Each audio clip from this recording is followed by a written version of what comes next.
On the 8th of February, poets, academics, artists, and students from across the world gathered at the University of British Columbia to share their experiences of mass violence. These performances were the finale of a day-long event.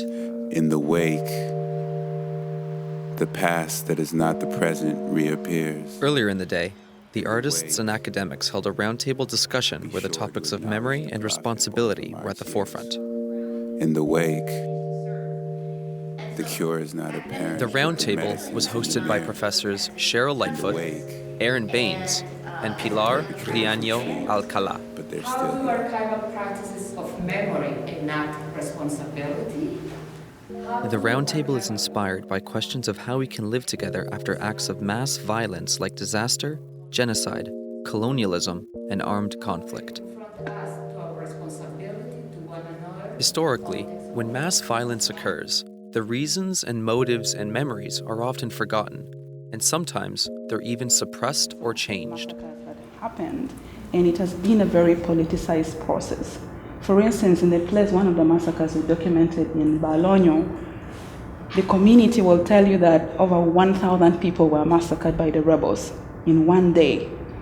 On that monument, it is written that here lie the souls of 109 innocent victims that were massacred by the rebels, to try and downplay it so that the gravity is not as bad. This was a major theme, that governments and militaries often try and suppress or purposely misremember the acts of mass violence as a way of trivializing the pain that survivors feel. Our war, there are no heroes, and even if the military won the war, they're losing the war in the historical memory.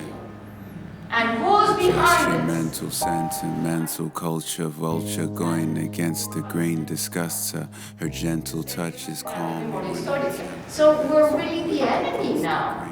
You know, we've become the enemy, which is... This power struggle around who gets to write the history of atrocities means that certain groups of people are often vilified. The military see us as the new enemy in a new field of war, which is spraying around the historical memory, narratives and disputes.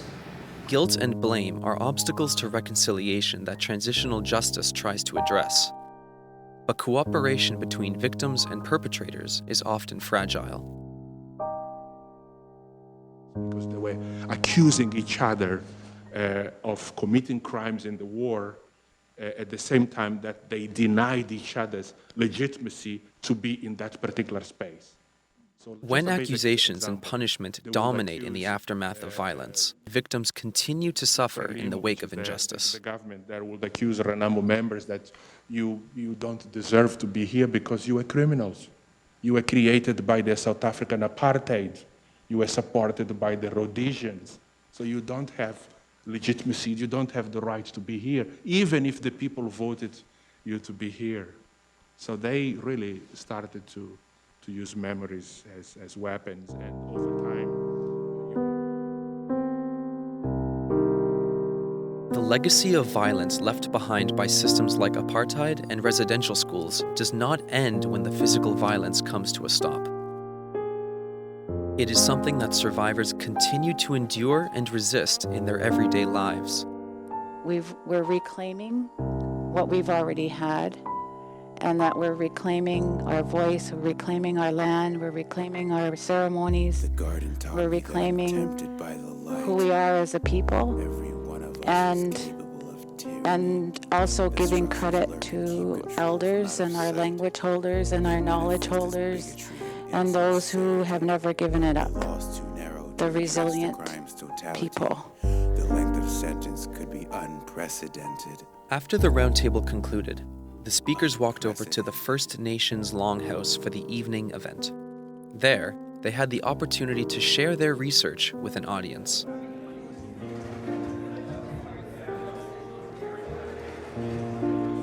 This was a space for participants to share their stories in whatever way they chose.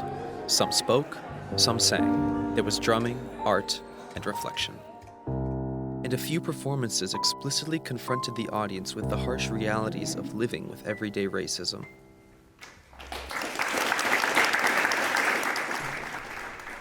And so now was the right time. It was the right time, nigger. It was the right time, nigger. Like, who the hell do you think you are? Like, who the hell do you even know who I am? Like, call the cops. I'm not scared of the cops. Like, whatever, motherfucker. I listen to Wu-Tang. Like, whatever, man. I love rap and jazz. Like, whatever, man. Rap saved my life. Not like this shit. Not like you, motherfucker. Not like nigger. Like nigger. Like nigger. Like, go back to where you come from. I ain't scared of the cops. Like, bitch. One art installation asked people to create meaning out of fridge poetry. It took apart the words of past laws and documents that had once inflicted violence. The project showed that the rule of law can itself be an obstacle to achieving justice. Statements are key problematic, the assumption that justice equals law. And in many ways, one of the things that we're actually seeing is the emergence of other ways of conceptualizing justice, not simply that of legality. Each storyteller was grappling with the question, how can we be together after doing harm to each other? And I was asked to consider how do we remain and come back into our bodies as we have conversations about reconciliation.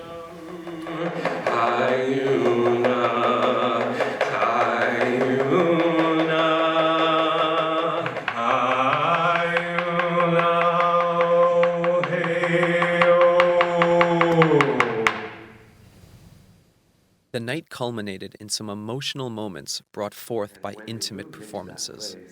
And this is the vulnerability of what artists do, right? When we move into that place, sometimes we don't come back. Sometimes we cry. But sometimes we do what we need to do. Listen, my man.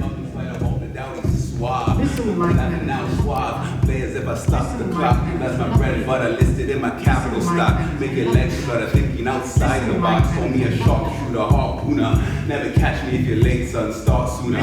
What does it really mean to live in the wake of colonialism? Listen, my man. Do we sit idly and wait patiently like good Canadians, as if you mentioned? Be a star. Or do we get cocky and a little bit bold and make the change that we want to see? Listen, my man. I don't have the answer to those questions. Listen, my man. I love the love. But maybe it's something to think about. Listen, my man. I love the love.